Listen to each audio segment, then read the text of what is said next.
Bonjour à tous et bienvenue sur le podcast du vin pas à pas. Je suis Yann Rousselin de l'école de dégustation Le Coam et des masterclass de la dégustation.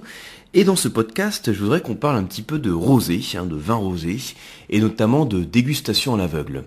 Alors au départ, je voulais appeler ce podcast 2 questions clés pour reconnaître un rosé. Finalement, je me suis dit, on va dire plutôt 2 questions clés pour déguster un rosé, pour mieux déguster un rosé. Parce que quand je parle de reconnaître un rosé, vous allez voir que j'analyse en fait la démarche pour voir le lien qu'on peut avoir entre la dégustation d'un rosé et le type de rosé qu'on a en face. En fonction de la dégustation, donc quelques questions, en l'occurrence 2 points de la dégustation, qu'est-ce que ça veut dire sur le rosé qu'on déguste ? Mais voilà, je me suis dit, on va peut-être pas s'enflammer, on parle pas non plus de reconnaissance précise de rosé à l'aveugle, mais néanmoins, je vais vous donner quelques clés pour mieux connaître le rosé, et en tout cas pour mieux le déguster. Alors, c'est des questions que j'ai voulu vous donner suite à une soirée dégustation que j'ai organisée auprès d'un domaine viticole en Espagne avec lequel je collabore, où on avait organisé une dégustation comparative entre différents rosés. Alors, notamment des rosés qui sont produits auprès du domaine, avec différents cépages, et puis des rosés qui sont originaires d'autres domaines, et puis, tant qu'à faire, il y a aussi des rosés français sur les mêmes cépages. Ça permettait, dans une dégustation comparative à l'aveugle, de voir à chacune des étapes, donc là, au niveau du visuel, au niveau des arômes et en bouche, qu'est-ce qui diffère le rosé du domaine des autres rosés, et qu'est-ce qu'on peut faire pour donner tel ou tel profil gustatif au vin qui va être produit. Bien.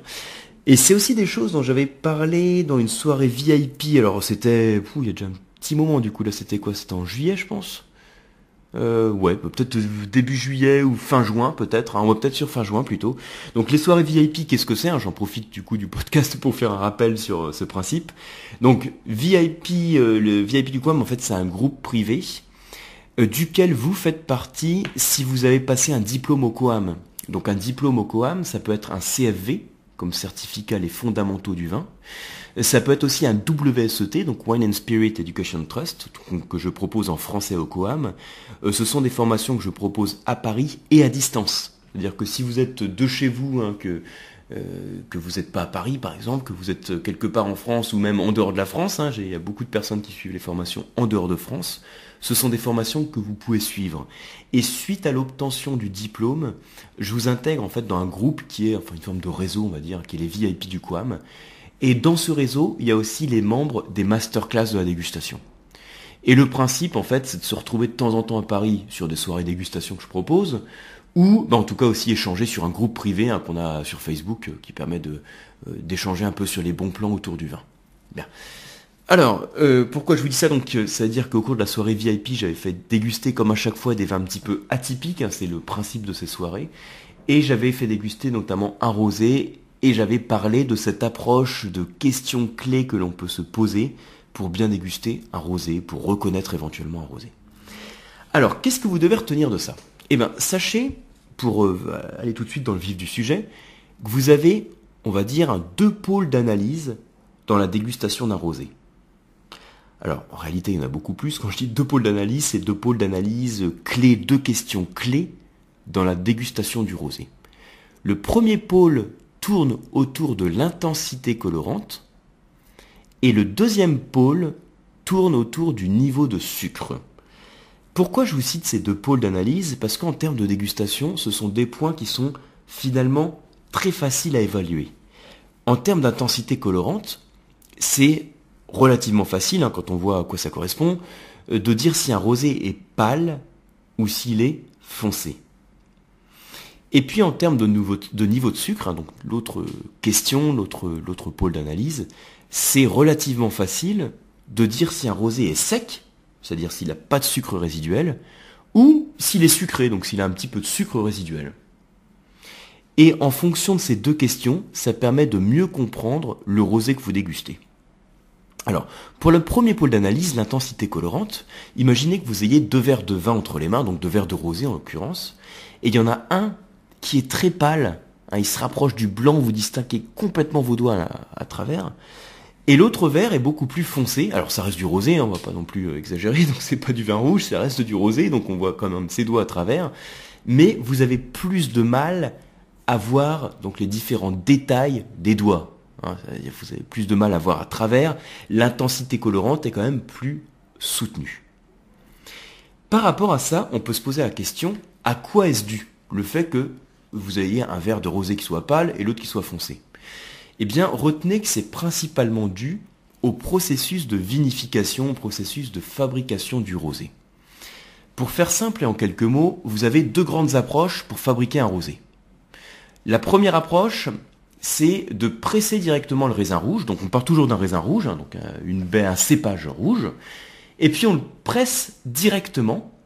Et au moment du pressurage, c'est une phase de pressurage, vous avez, avec la pression du pressurage, vous avez un petit peu de couleur qui est contenue dans la peau, qui va être extraite, donc ce qu'on appelle les anthocyanes, hein, les pigments colorants qui sont dans la peau, qui vont être déjà extraits et qui vont être transmis à notre mou, donc à notre jus de raisin. Et donc, le jus de raisin qui va être extrait de ce pressurage direct, il va être légèrement coloré. Légèrement, mais pas beaucoup si vous voulez. Et après, je peux avoir une autre approche en me disant, un peu comme pour un vin rouge, je vais mettre les peaux du raisin en contact avec le jus. Donc vous voyez, le truc là, je fais plus un pressurage direct, je fais une petite macération. La macération est courte, hein, ça peut être 6 heures, 8 heures, 10 heures, 12 heures, 20 heures. Donc c'est une macération relativement courte. Et pendant cette macération, mes peaux qui sont en contact avec le jus vont pouvoir transmettre plus de pigments colorants que dans un pressurage direct. Ils vont avoir plus de temps de diffuser leurs pigments, si vous voulez.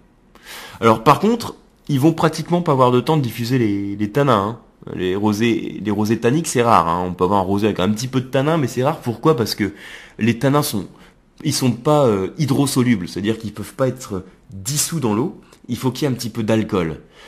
Donc de toute façon, c'est-à-dire qu'il faut qu'il y ait eu un départ en fermentation, qu'il y ait un petit peu d'alcool pour favoriser cette extraction des tanins. Les tanins, c'est la substance végétale, hein, pour rappel, qui donne ce côté râpeux au vin. Donc on la trouve bien dans les vins rouges, on la trouve pas dans les vins blancs et pas dans le rosé ou très peu. Donc par l'explication que je viens de vous donner.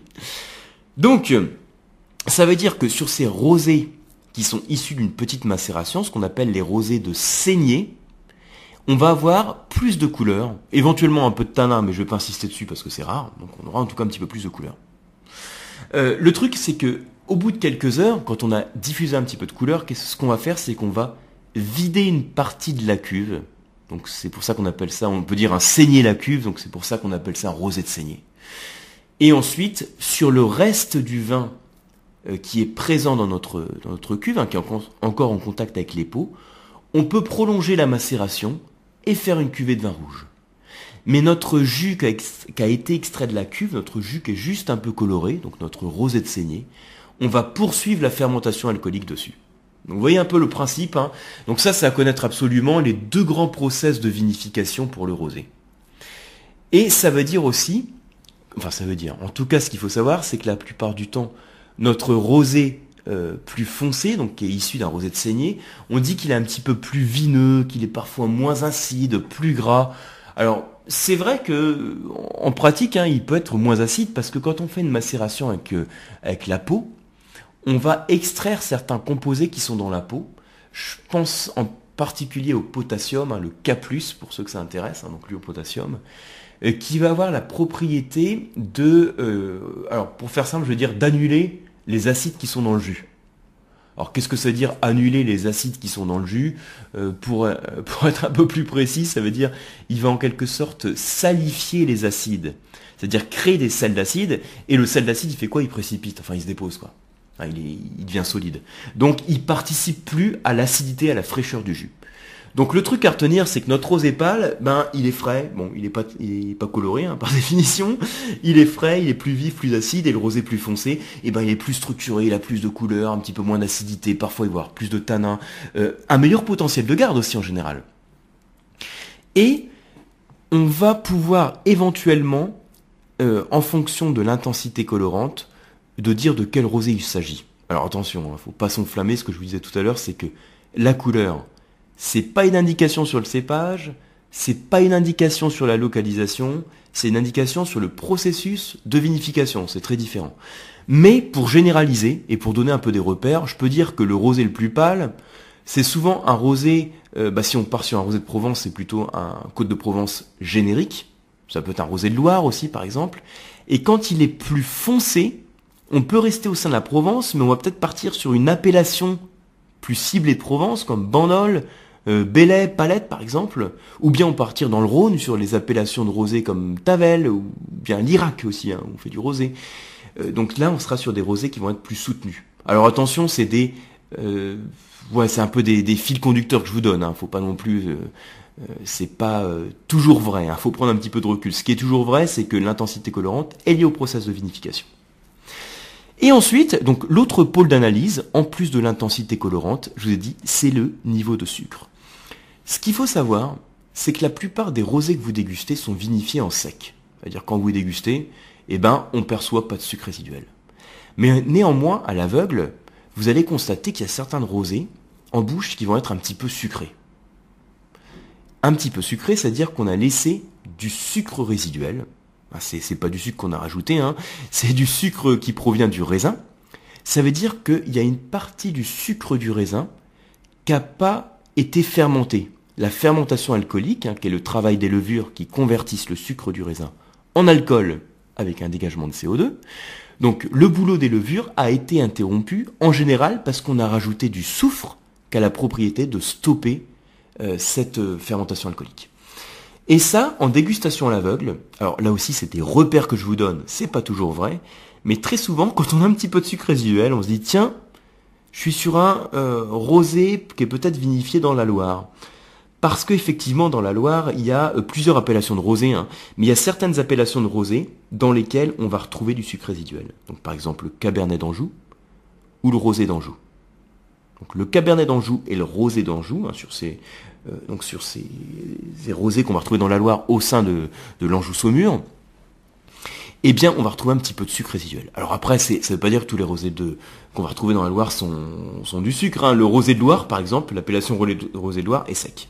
Mais donc, malgré tout, ce qu'il faut retenir de ça, malgré le fait que je vous fais des généralités, je vous invite quand même, à chaque fois que vous dégustez un rosé, donc bien sûr, vous établissez vos fiches de dégustation en tant que œnophile amateur et sérieux, vous faites vos fiches de dégustation, mais que vous ayez en tête aussi ces deux pôles d'analyse, ces deux questions clés à se poser à chaque fois qu'on déguste un rosé.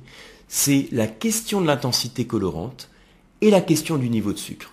La question de l'intensité colorante, c'est mettre le rosé dans une case pâle ou soutenue. Et la question du niveau de sucre, c'est le mettre dans une case sec ou pas tout à fait sec, on va dire. Et à chaque fois qu'on fait cette démarche, c'est de se dire, par rapport à la réponse que j'ai donnée à ces questions clés, quel type de vin j'ai dégusté, quel rosé j'ai dégusté. Et vous allez peut-être constater, ce que je viens de vous dire aussi dans ce podcast, qui même si c'est une généralité, aide dans les dégustations, c'est que les rosés les plus pâles sont souvent ceux donc qui sont vinifiés en pressurage direct et qui proviennent d'appellations donc génériques, sur des appellations génériques de Provence ou de la Loire par exemple, et les rosés les plus foncés qui sont donc des rosés de saignée vont éventuellement en provenir de rosés du Rhône, de Tavel, de l'Irak ou de ces appellations emblématiques de rosés de Provence comme Bandol, Palette par exemple. Et par rapport au niveau de sucre, vous allez constater que les rosés qui ont un petit peu de sucre résiduel, quand vous faites un panel de dégustation de rosés de France, ce sont souvent ces rosés que vous retrouvez dans la Loire, en particulier les Cabernets d'Anjou et les rosés d'Anjou.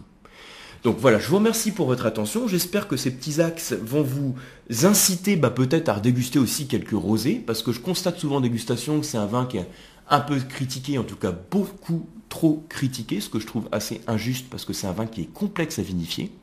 Et un beau rosé apporte aussi beaucoup de plaisir en dégustation, même si le rosé est à la base clairement pas un vin de garde et un vin d'une forte complexité. Mais c'est pas non plus son but. C'est un vin aussi sans prétention, on va dire souvent un vin de copain, mais par là même, ça en fait souvent un vin qui procure du plaisir. Parce que le plaisir du vin est aussi dans le partage. Et comme disait Brassens, le vin, le meilleur, c'est pas nécessairement le plus cher, mais celui qu'on partage. Et moi, vous savez que je rajoute souvent que les bons vins doivent être dégustés en bonne compagnie. Merci beaucoup et je vous dis à très bientôt sur un prochain podcast ou sur une formation du COAM. Vous pouvez la retrouver sur le site du COAM, donc lecoam.eu, où vous tapez le COAM 20 sur Google, vous tomberez sur le site tout de suite. Vous pouvez retrouver donc les cours d'onologie et les formations diplômantes qui sont proposées aussi bien à Paris qu'à distance. À très bientôt.